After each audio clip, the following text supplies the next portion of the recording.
Salut! J'en profite aujourd'hui pour faire cette vidéo sur le visa B1, B2. Visa B1, B2. Beaucoup de gens ont demandé, m'ont posé de questions, mais comment la procédure pour le visa B1, B2? Le visa B1, B2 des États-Unis, c'est le visa touristique. Soit pour un court séjour, conférence, des choses comme ça. Alors c'est d'ailleurs le visa le plus demandé, si je peux dire, à l'ambassade ou au consulat des États-Unis. Alors, je voulais d'abord, comme on l'a fait pour le visa F1, F1 pour les étudiants, rappeler que l'officier consulaire de l'ambassade des États-Unis est encore plus rigoureux lorsqu'il s'agit de demande de visa B1, B2, parce que c'est ce type de visa qui fait entrer le plus de demandeurs d'asile aux États-Unis. C'est un visa qu'on accorde à n'importe qui, aux touristes, aux gens qui veulent aller peut-être à une fête de mariage, qui veulent aller à une collation des grades académiques. En tout cas, c'est le visa le plus répandu. Et donc, pour avoir ce visa, ce n'est pas aussi compliqué que le visa d'études. C'est vraiment bizarre et pourtant ça devait être le contraire, mais ce n'est pas aussi compliqué. Pourquoi? Parce que il n'y a pas l'obligation, par exemple, pour la langue. Vous n'êtes pas obligé de parler l'anglais ni de comprendre l'anglais. Les touristes, de toute façon, il y en a qui viennent de la Chine, du Japon, du Népal. On ne les oblige pas à comprendre l'anglais. Ce n'est pas leur langue première, donc, vous n'avez pas besoin de comprendre l'anglais pour aller aux États-Unis en vacances, passer du temps, aller visiter la Statue de la Liberté, la Maison Blanche, et puis toutes ces choses. Vous n'avez pas besoin de comprendre l'anglais. Ça, c'est de un. De deux, euh, c'est un visa qu'on peut accorder à n'importe qui. Quel que soit l'âge que vous avez, quel que soit le... donc on peut accorder à n'importe qui, ça ne dépend pas de l'âge.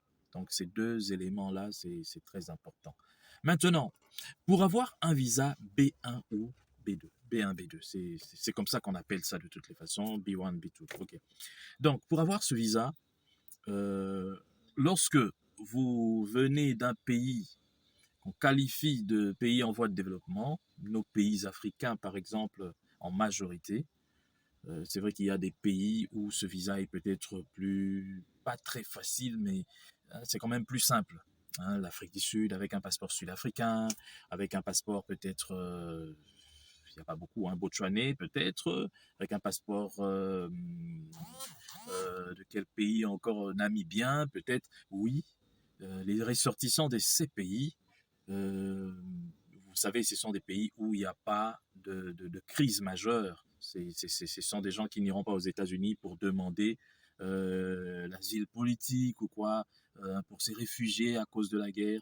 Donc voilà pourquoi c'est un peu plus simple avec eux. Mais les autres pays où il y a vraiment la famine et puis tout ça, les situations sont difficiles, les pays où il y a des dictateurs, les pays où il y a des guerres, tout ça, ah ben, l'officier consulaire va regarder par deux ou trois fois, parce qu'ils savent bien que ce sont des pays où les autochtones ont tendance à s'exiler, aller ailleurs pour chercher des meilleures conditions de vie. Donc ça, on ne doit pas oublier.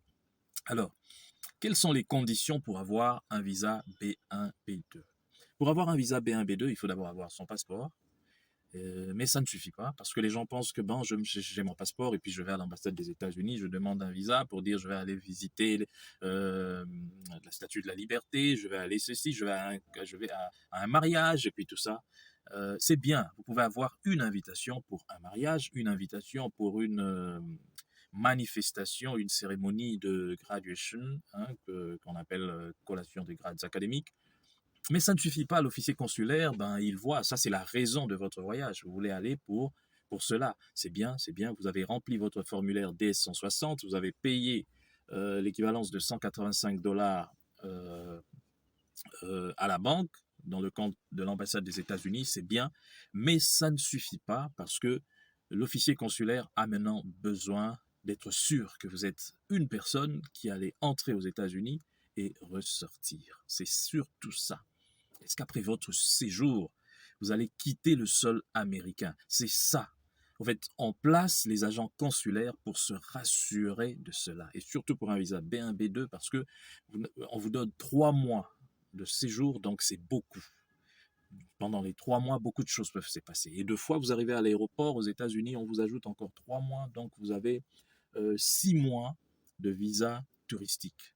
Donc, alors ça, l'officier consulaire doit vraiment être sûr que vous n'allez pas faire du n'importe quoi. Voilà pourquoi il doit être rigoureux avec vous. Alors, nous allons revenir tout à l'heure pour vous parler maintenant des détails, des conditions, des critères à remplir, tout ça, pour avoir un visa B1, B2 dans la prochaine vidéo.